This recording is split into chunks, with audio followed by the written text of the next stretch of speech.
قرار اللجنة الهندسية بتاريخ 15/11 واعتماد مدير المباني بتاريخ 15/11 واعتماد رئيس الحي بتاريخ 15/11. واللجنة دي خدت القرار ده على أي أساس؟ بعد المعاينة. والمعاينة دي تمت إمتى؟ بتاريخ 15/11. كله 15/11؟ ده كان إيه 15/11 ده؟ اليوم العالمي لتحطيم الروتين والبيروقراطية، ولا كان يوم عيد الإنجاز القومي؟ كان يوم الاثنين. ايه رأي جنابك انه اللجنة دي ما هوبتش ناحية الفيلا، وان المعاينة اللي بتتكلم عليها ما حصلتش؟ والله الاوراق اللي قدام مني بتقول ان اللجنة راحت وان المعاينة تمت وان قرار الازالة اتخذ نظرا لخطورة حالة الفيلا واشرافها على الانهيار. كذب وتلفيق، دي مؤامرة من فضل المعداوي، وساعتها فيها موظفين عموميين يجب ان يعاقبوا. روح اشتكي وسيبنا اشتغل. واضح انك انت بالذات شيخ المتآمرين. طب امشي اطلع بره عشان اندهلك الامن. انده الامن علشان اتهمك رسميا بتقاضي رشوه. انت قليل ادب وانت عديم الضمير. طب اتفضل اطلع بره بقى. بتمد ايدك عليا؟ ده اعتداء على موظف عمومي اثناء تأدية وظيفته. انا ما اعتدتش عليه، انا منعته من الاعتداء عليا، ده كان هيضربني. انا مفيد ابو الغار اللي اشتغلت سفير لبلدي 35 سنة، كنت فيها رمز لكرامتها واسمها. احنا مقدرين مكانة سعادتك، بس القانون قانون، وراجل بيقول انك انت اعتديت عليه باللفظ واتهمته بانه مرتشي. وهو مرتشي فعلا. لحظة يا دكتور. يا سيادة الرائد، اللي حصل ده نتيجة لاحتداد المناقشة مش أكتر، وأرجو إننا نسوي الموضوع. انا ما عنديش مانع، بس اتفقوا مع المبلغ ونعمل محضر الصلح، والا هضطر احول الموضوع للنيابة. محكمة ولا نيابة مش هتراجع. لو كنت أخطأت أنا مستعد أتحمل نتيجة خطأي بصدر رحب، لكن مفيش صلح، مفيش اعتذارات، وأنا مصر على اتهامي لهم كلهم. المسألة ما تتعالجش كده يا دكتور، هيصطادونا. احنا دخلنا معركة تكسير عظم، مش ممكن من بدايتها نصرخ لمجرد انهم سبقونا وضربونا الاول. هو انا متفق مع الدكتور يا بابا، لازم نثبت التلاعب اللي ورا قرار الازالة. وهنثبت ده ازاي يا فصيح؟ وعلى ما نثبته هنتصرف ازاي في القضية اللي الدكتور مصر يلبسها؟ هنتحرك بسرعة. هو ده الصح. انت عليك تستخدم اساليبك وتصرفاتك القانونية، واحنا علينا نتحرك ونهجم في كل الاتجاهات. الو، مين؟ مبروك، بالهنا والشفا على قلبك يا دكتور. لو لسه السمين جاي اوعك تفتكر انك ضحكت علينا ونيمتنا. او لا، فوق لروحك بقى وبيعها قبل ما نهدوها على دماغك. انا مستنياك ومجدعه مني، مش هستغل الظروف ومش هاخدها بيعه جزاري. الفلوس موجوده بس بسعر الارض في الحته دي. ايه مالك ما بتردش ليه يا ضنايا؟ هي طبقت على مراوحك؟ معلش، تعالى الماما فض عيط على كتفها وهي هتصالحك وتديلك اللي انت عايزه. الراجل جات له بالخرج. ربنا يكون في عونه ويلطف بيه. طب ايه رايك بقى يا معلمه انه هيجي لك زعف على ايديه ورجليه؟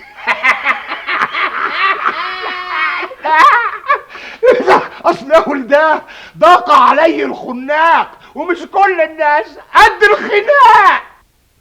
وسكت لها يا دكتور. امال عايز يردح لها يا هشام، يبقى ايه الفرق بينهم؟ ده صح. كمان الرد على فضل المعداوي مش بالكلام، بالفعل بس. روح انت يا انيس شوف شغلك وسيبني مع هشام. وهو كذلك. اهم نقطة دلوقتي نطعن في قرار الازالة. وانت يا استاذ هنبدأ الحركة ازاي؟ انا ابتديتها فعلا يا دكتور. اتصلت بكل اللي اعرفهم الفنانين والمهتمين بالفنون في اسكندرية، وفي ميعاد النهارده هنتقابل في القصر وهفرد قدامهم تاريخ الفيلا وقيمتها، واعتقد في كتير قوي عارفينه. وهنتفق على خطة منظمة لتكتيل الرأي العام.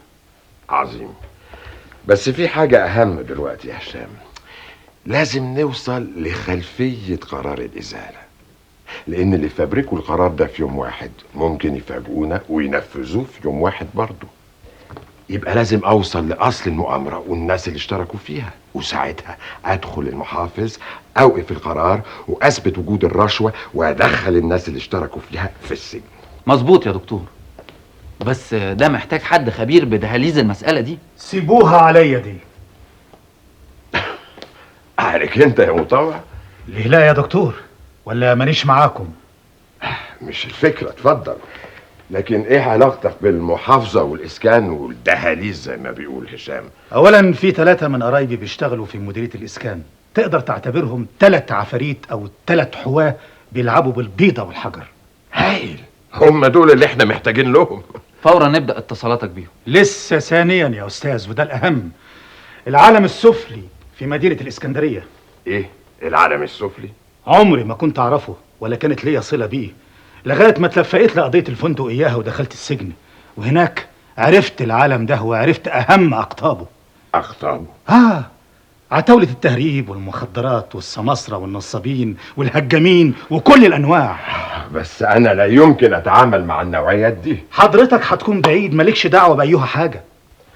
مع ملاحظة اني مش مستعد اطلاقا اشترك في اي تصرف في خرق القانون او التعدي على الفضائل العامة.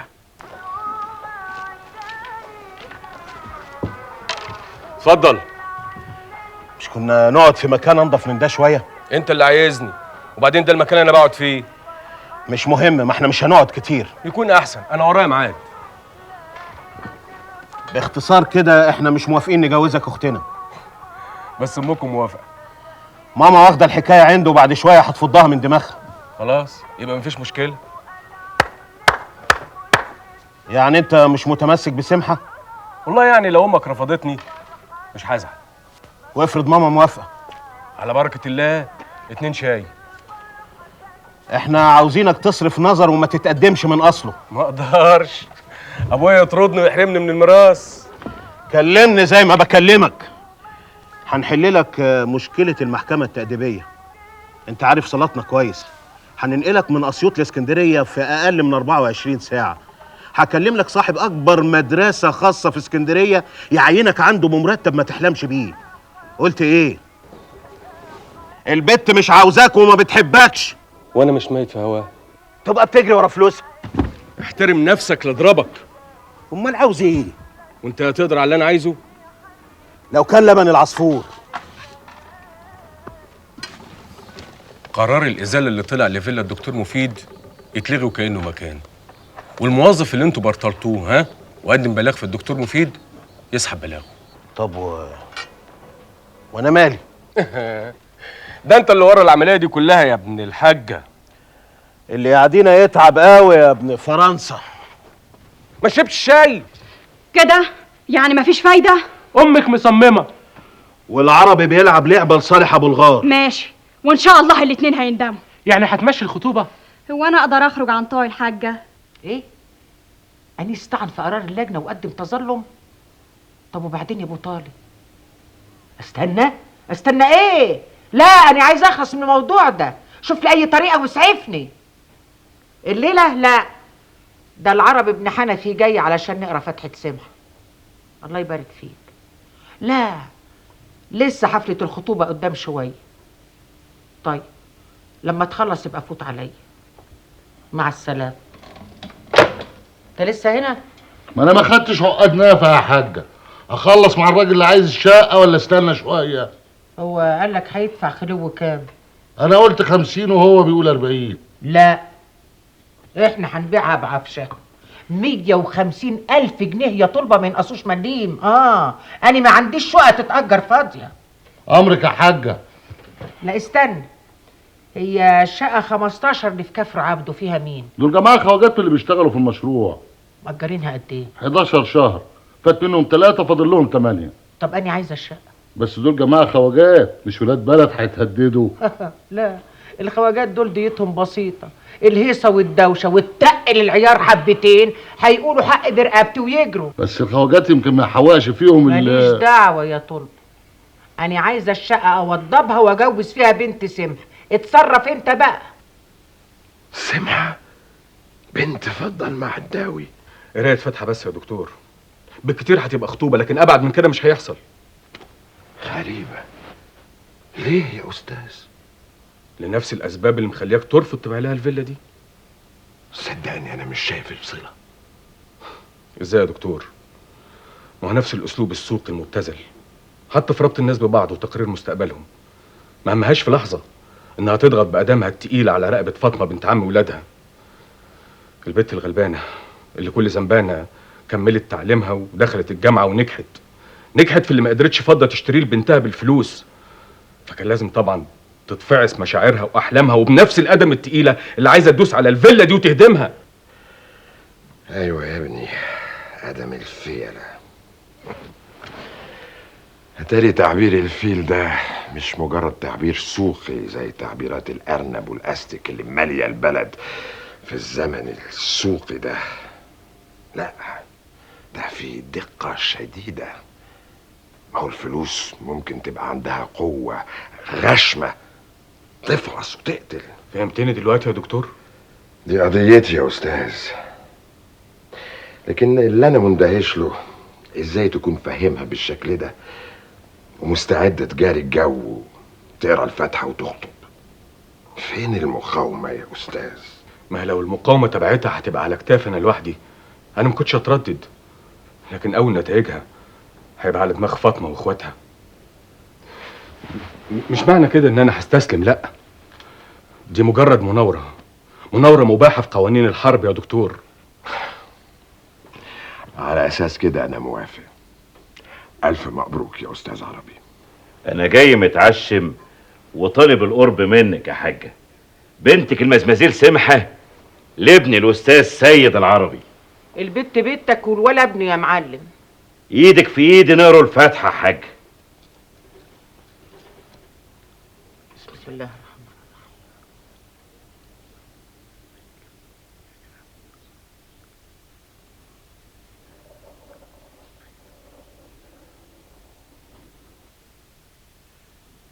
ولا الضالين امين. نشربوا الشربات؟ الشربات يا حمو. هات العروسه يا تركيه. بقول لك يا نونو، معايا كده عشان المعلمه ما تزعلش. ها؟ ابعد عني، ابعد عني. انا مكبوت وعندي انحباط كفايه قوي ان انا مستماسك نفسي ومستصل. ساكت ليه يا عرب؟ ها؟ من الفرحه يا معلمه. ايه يعني فرحان بجد؟ الا فرحان بجد، ده اسعد يوم في حياته يا حاج. الف مبروك، الف ليله بيضه. مش كنا نفرحوا ونهيصوا كده ونعملوا صهبه كبيره يا معلمه؟ في الشبكه يا حمو عقبال ليلتك. امال المسجود التاني راح فين؟ مبروك يا معلمه، مبروك يا معلم، مبروك يا سعربي. سلام عليكم. هو الولد ده ماله يا حمو؟ عدم المؤاخذه معلمه، اصله محبوط وعنده اكبات. وسكت على روحه ليه؟ مش يشوف حاجه.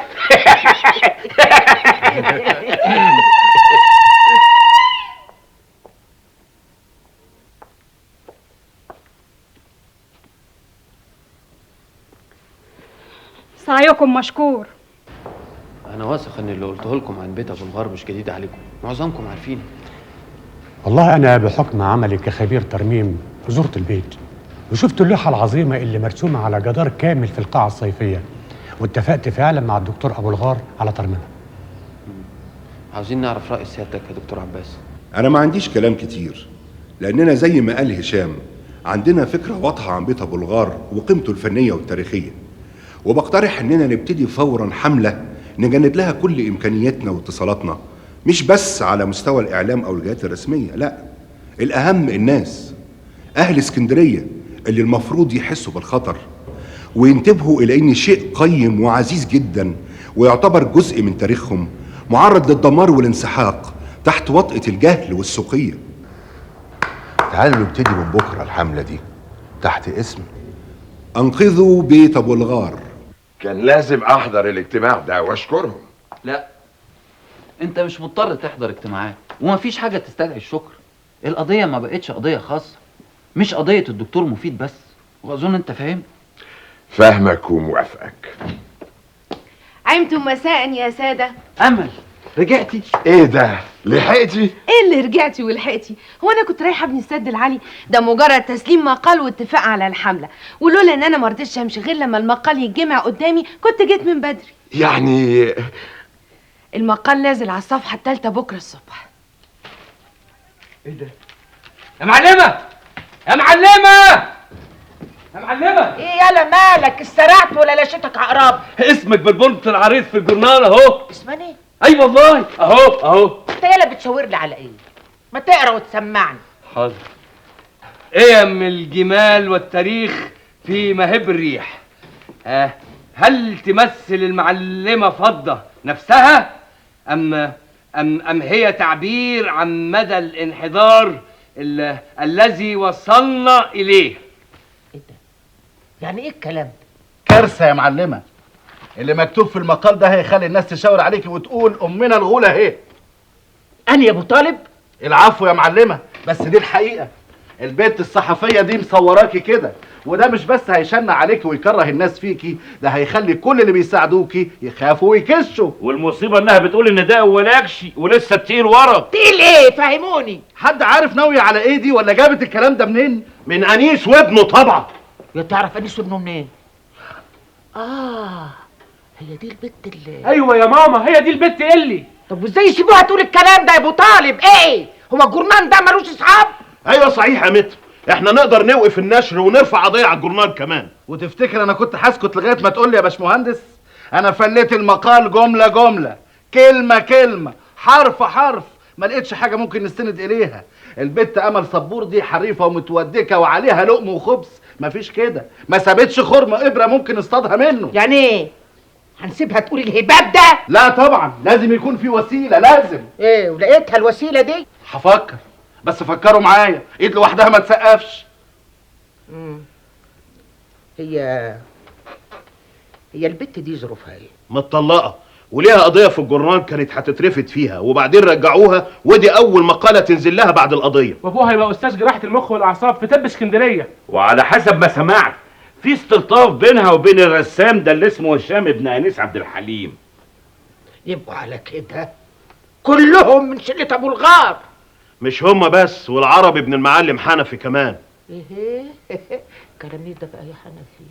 جبت الكلام ده منين يا باشمهندس؟ العصفوره قالت لي. بس لو سمحتم مش وقته، مش مهم دلوقتي مين هما، المهم هنعمل معاهم ايه. البت دي لازم تسكت. خلاص ادوني عنوانها وانا هتصرف معاها. تتصرف ازاي يا معلم؟ هتبعت لها فتوه يضربها واخلص عليها نهائي لو لزم الامر. قصدك يخلص علينا كلنا؟ لا يا معلم، مش كل الناس اللي تنفع معاهم الوسائل دي صحفيه، ولو حد مس شعره منها هتقوم الدنيا وما تقعدش وتبقى شهيده، ويبقى الناس اللي بتهاجمهم هم اللي عملوها. حاجه بالعقل كده. لا الكلام ده ما ينفعش. انا بقول نحكمها قرشين كويسين، ولما تعمل لنا فيها شريفه وتدخلنا في موال رشوه. دكتور فكري معاه حق. لا يا معلمه، المساله محتاجه تخطيط على مستوى. ازاي نخرسها من غير ما نقرب لها ومن غير ما نديها فرصه تتهمنا بالرشوه؟ ازاي نكسر ألمها واحنا بعيد مش شايفانا ولا حتى حاسه بينا؟ ازاي يا ابو طالب؟ دي لعبتي يا معلمه. يعني لقيت الحل؟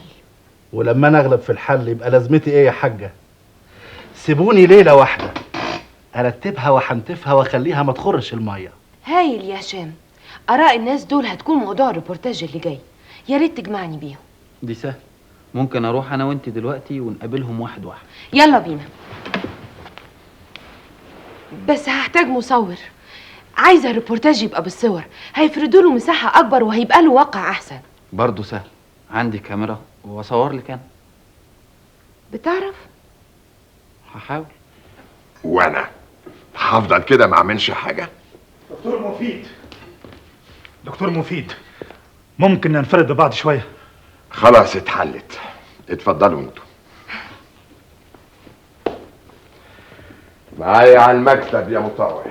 تقرير عن حصيله الجوله الاولى.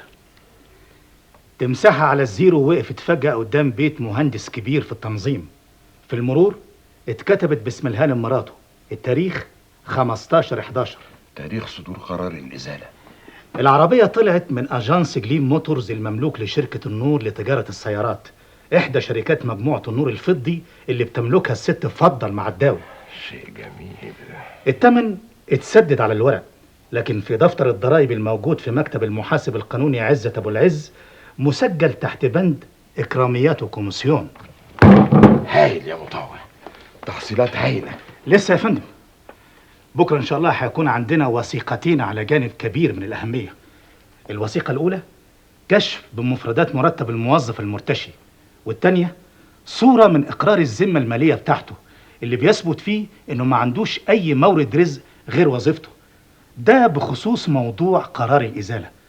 اما عن الانشطه الاخرى للست فضة المعداوي فجاري العمل، وان شاء الله بكره هيكون عندنا تقرير عنها. متشكر يا مطوع. انصراف. بعد اذن سعادتك، في كده موضوع جانبي ممكن يكون مفيد. عمارة فضة اللي في رشدي فضيت فيها شقة، واحتمال كبير الليلة انها تتأجر ويندفع فيها خلو رجل كبير. تحب سيادتك نزغزغ بيها الست فضة؟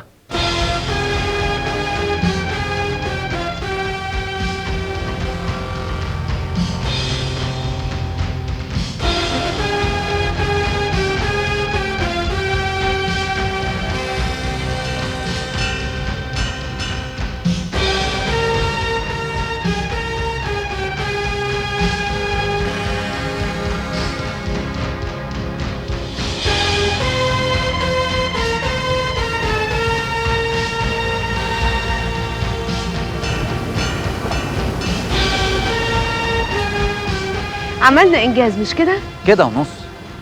بيني وبينك فكرة الروبورتاج دي صح 100%، لأن ده المدخل الطبيعي اللي تخش منه على الحملة. لازم الرأي العام يعرف إيه هي فيلة أبو الغار وإيه قيمتها، وعلى لسان المختصين سواء فنانين أو أثرياء. مظبوط. على فكرة أنت عندك استعدادات صحفية مش بطالة. طبعا. ولسه لما تشوفي صور لما تتحمر واخد زوايا وكادرات تجنن. تاخدي إيه؟ بس أنا اللي عازماك، مكافأة على الجهد اللي أنت عملته. ماشي. أنا هاخد شاي في كوباية سكر خفيف. وأنا قهوة على الريحة.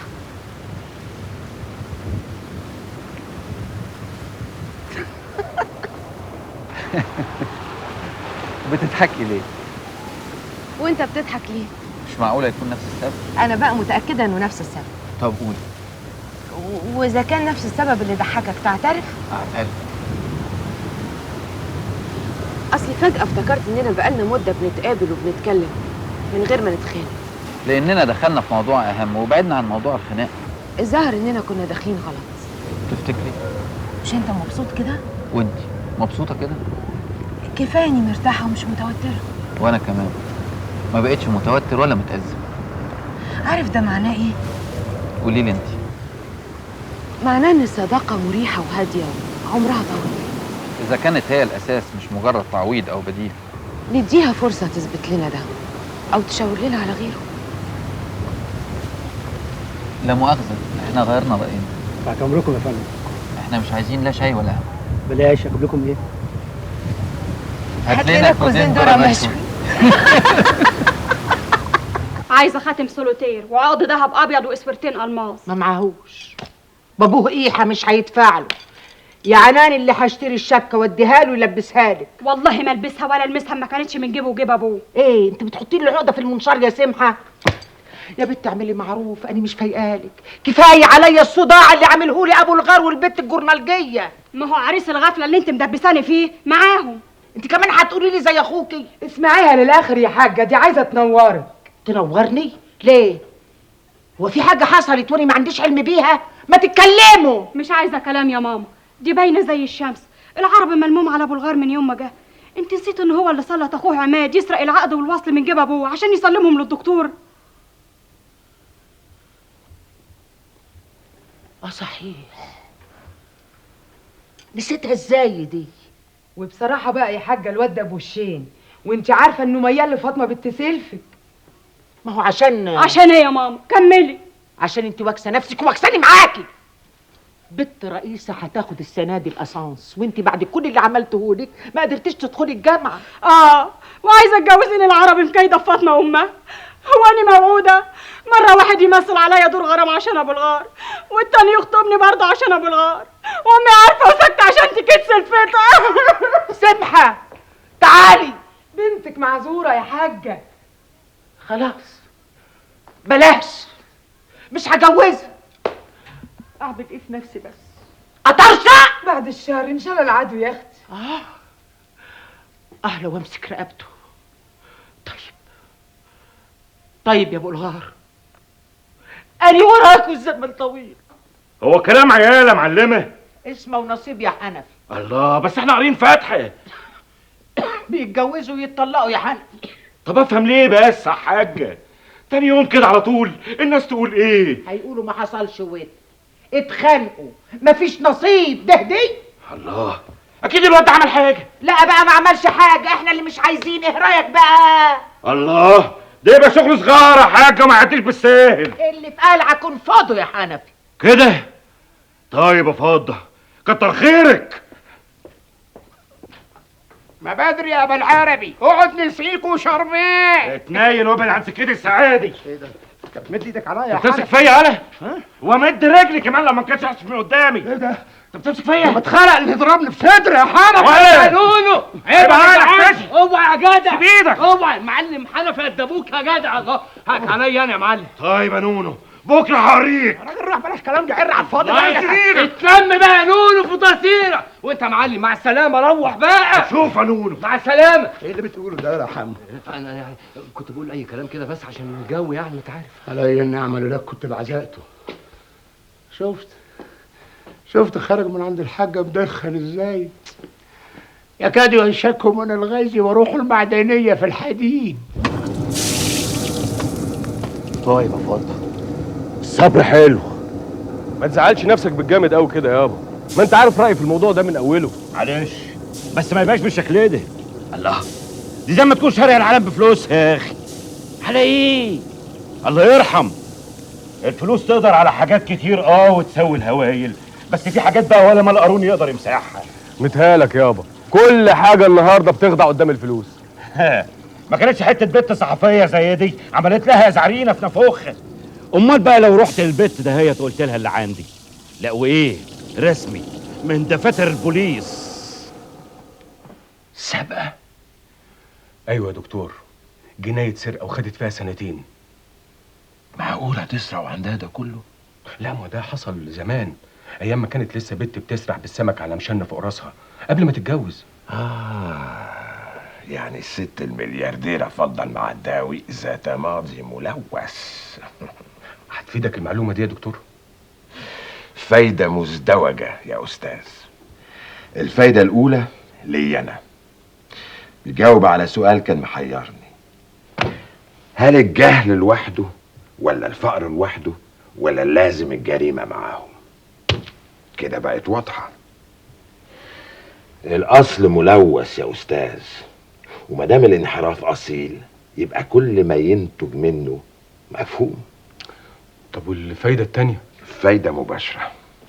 ورقة ضغط في ايدي ممكن استعملها وقت اللزوم علشان احمي نفسي واحمي الجدران دول.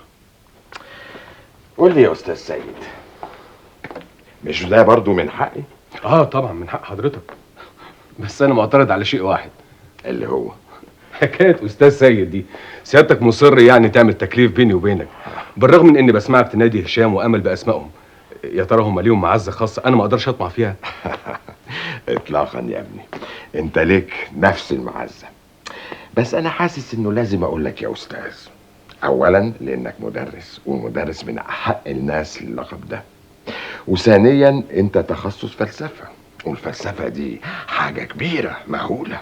اول ما نسمعها بنفتكر ارسطو وسقراط وابن رشد وكانت وهنجل وديكارت. بس انا فين هم دول فين يا دكتور؟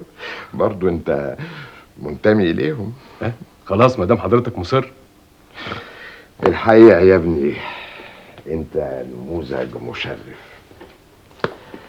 بالمناسبة، عملت ايه في القضية بتاعتك مع الوزارة؟ ولا حاجة، رحت المحاكمة التأديبية وخدوا أقوالي وأهو أديني لسه مستني قرارهم. عايزني أتدخل؟ الوزير الجديد صديق شخصي ممكن. لا لا لا لا يا دكتور، لا متشكر قوي، أنا مش محتاج أي واسطة. انا مستعد احارب معركتي للاخر. كنت هتخيب ظني لو قلت غير كده. ايوه عظيم. ايوه سامع. ايوه مفهوم. وبعدين؟ طب اديني رقم تليفونه معاك.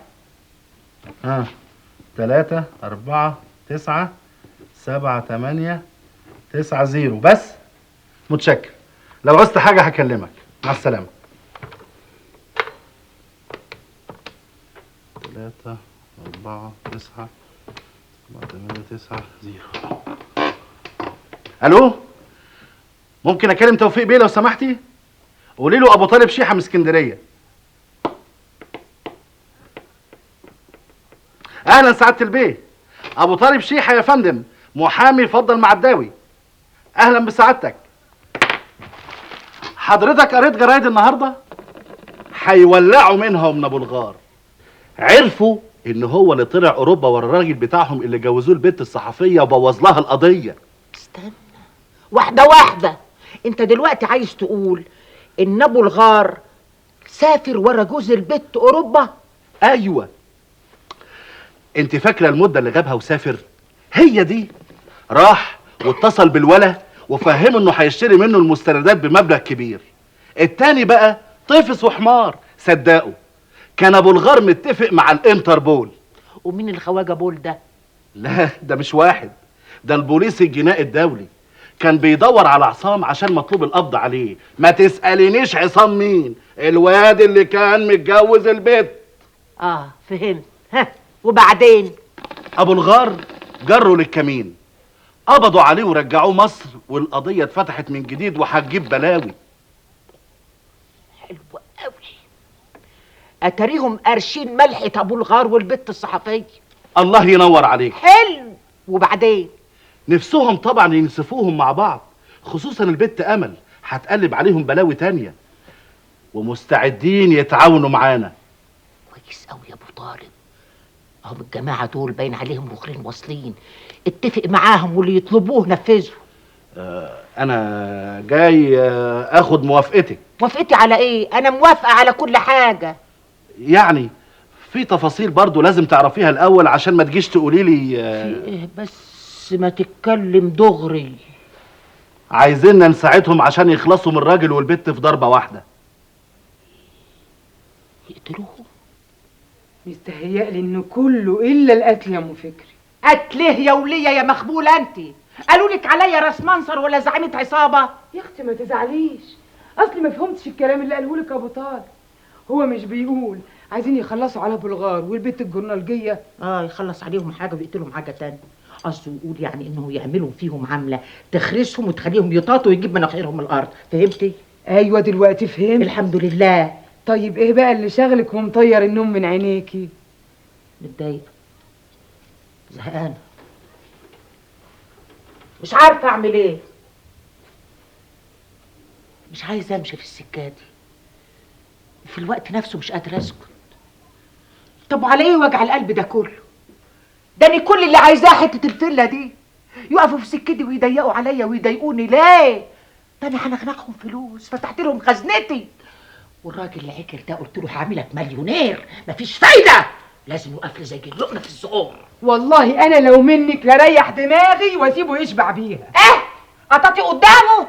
ارفع ايديا واسلم علشان يقولوا فضل معداوي هزمها انا في بطوله وخوفها. ما هو طلع انه مش بطوله اهو يا حاجه. كل اللي حواليها هيف منه بنفخه واحده احرقه.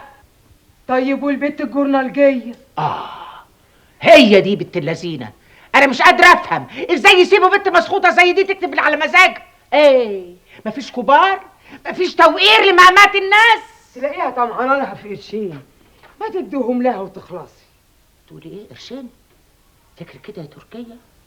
لا ده بيقولوا عليها متقنعره ورافعه مناخيرها للسما. ما تجربي انت، هيخس عليكي ايه؟ تتكرمي تشربي القهوه معايا في مكتبي في الميعاد اللي يناسبك، هنناقش المساله بهدوء. اظن سعادتك معايا ان اللقاءات اللي من النوع ده انسب تبقى في المكتب. تشرفي يا فندم. اوعي تروحي. ابو طالب ده تعبان ونابه ازرق، واكيد دعوته ليكي النهارده وراها بلوه تقيله بيحضرها لك.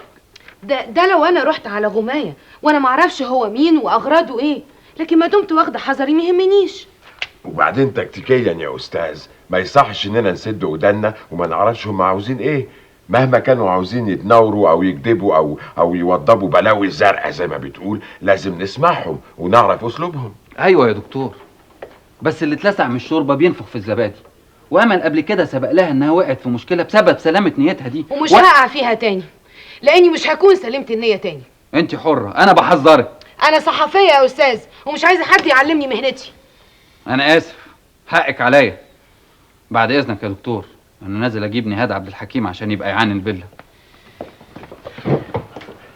مع السلامه يا ابني، انا مستنيكم.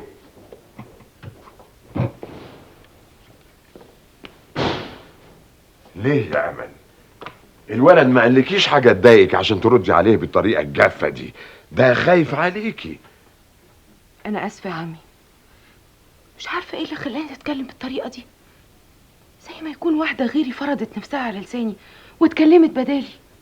معلش، خلينا دلوقتي نكمل اللي كنا بنعمله ونراجع الريبورتاج. ها يلا.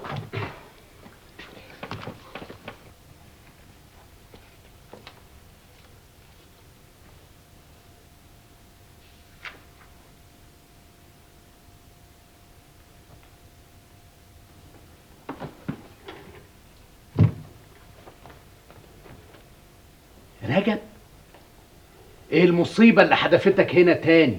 انا وقعت في عرضك يا استاذ انيس. بطل ادب القرود ده وخش في الموضوع على طول. عايز ايه؟ اعمل معروف وغلاوة هشام ابنك عندك. اتكلم على طول، انا مش فاضي. بوليس بيدور عليا. بوليس؟ ليه؟ هببت ايه؟ مظلوم والله. الواد حماده الكرداوي كان سهران معايا وقال لي مش هعرف اروح دلوقتي، هبات عندك. قلقت في الفجريه لقيته واخد فلوسي وبيتسحب، مسكت فيه فتح عليا مقط وقرن غزال كان عاوز يفتح كرش، لويت دراعه المطوه غرزت في صدره. قتلته؟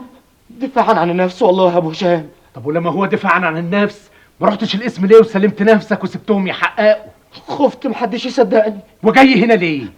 خبينا الله يسترك. عايز نقوي مجرم؟ اسمع، اذا كان الكلام اللي بتقوله ده صحيح وما بتكدبش، تنزل معايا دلوقتي نروح القسم تسلم نفسك، هيحققوا وانا هقف معاك لغايه التحريات ما تثبت صحه كلامك، ماذا والا تاخد عقابك. هي قلت ايه؟ بس انا وهو كنا لوحدنا، محدش شافنا عشان يشهد معايا. الطب الشرعي والمعمل الجنائي لهم اساليبهم في معرفه الجريمه تمت ازاي. قدام يا اخويا. ها، تحب تبتدي امتى؟ دلوقتي. اذا كان الدكتور ما يمنعش. الفيلا كلها تحت امرك من اللحظه دي. الاول انا محتاج اراجع الخرايط والكتب اللي معايا. اتفضل معايا على المكتب. اجي معاكم؟ لا خليك انت دلوقتي، انا راجع لك.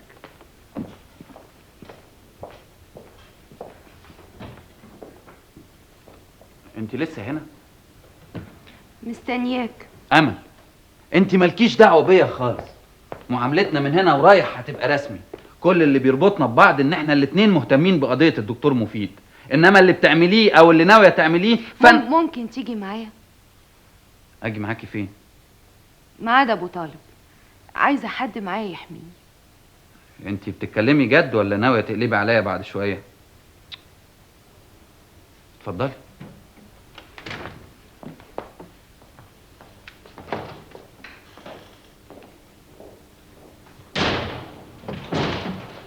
ايوه يا هشام. الله، هو راح فين؟ خرج يا فندم. اكيد راح يجيب الراجل الحيران ممي فريسك. اسمع يا مطاوع، الاستاذ اللي جوه في المكتب مسموح له يتجول في جميع ارجاء الفيلا، تتعاون معاه وتنفذ له كل اللي هو عايزه. امر سعادتك. والاستاذ اللي هيجي بعدين يبقوا 2. اعمل حسابهم على الغدا؟ طبعا. انا نازل الجنينه اقعد شويه مع امل هانم. امل هانم خرجت يا فندم. هي كمان؟ امتى؟ مع الاستاذ هشام. يبقى ما عادش فاضل غيرك انت. تحب اعمل لحضرتك قهوه؟ افتكر الميعاد كان بينا احنا يا هانم. ما افتكرش في حاجه شخصيه هنناقشها يا متر. اسرار العمل اهم من الاسرار الشخصيه. واحنا في بينا عمل؟ جايز من وجهه نظرك لا، لكن من وجهه نظري ده عمل من اعمال مكتبي. انا هنتظرك بره، بس قبل ما امشي بعد اذنك لحظه يا متر.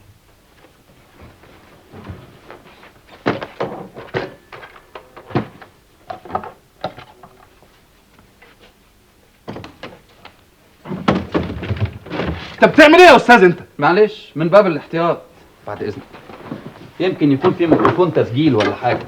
حتى لو في، انا مش هقول حاجه اخاف منها. لو عايز يسجل علني انا ما عنديش مانع. لازم يكون عندك مانع. تكنولوجيا الصوتيات تخليهم يعملوا مونتاج ويألفوا كلامك من اول وجديد. تسجيل ايه ومونتاج ايه؟ امال ليه اصريت ان الميعاد يكون في مكتبك؟ بدل البيوت يا اخي، ومش معقول هدي ميعاد للاهانم تقابلني بره. ايوه بس انت بقى. خلاص يا هشام، انا مش خايفه من حاجه. انا هستناكي بره.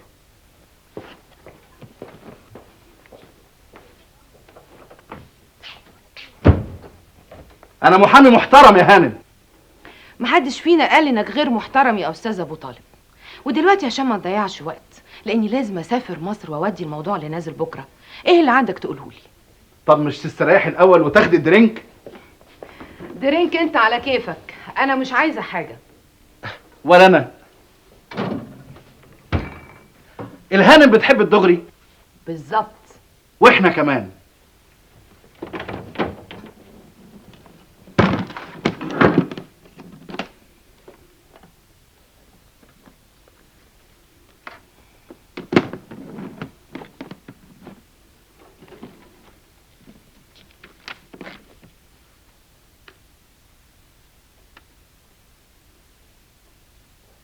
ايه ده؟ شيء غريب جدا. احنا هنتكلم بالاشاره؟ اسمع يا استاذ، يا اما تتكلم جد يا اما هقوم امشي. اللي فهمته انك بتخيرني اخد ده ولا ده، في مقابل ايه؟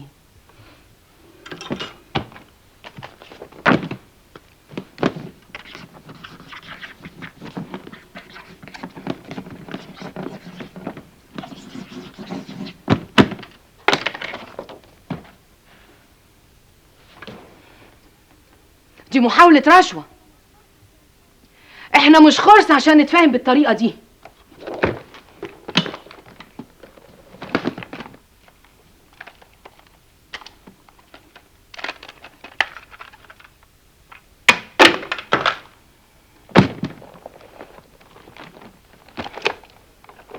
دلوقتي اقدر اسمعك صوتي يا مدام. كان ممكن اقع في الفخ لولا تمثيليه القرعه اللي عملتيها انت والواد الرسام. زودتوها حبتين وخليتونا شك. ما علينا. قلت ايه يا مدام؟ العقد ولا الشيك؟ عايز رد صريح مباشر يا متر. ارجوكي.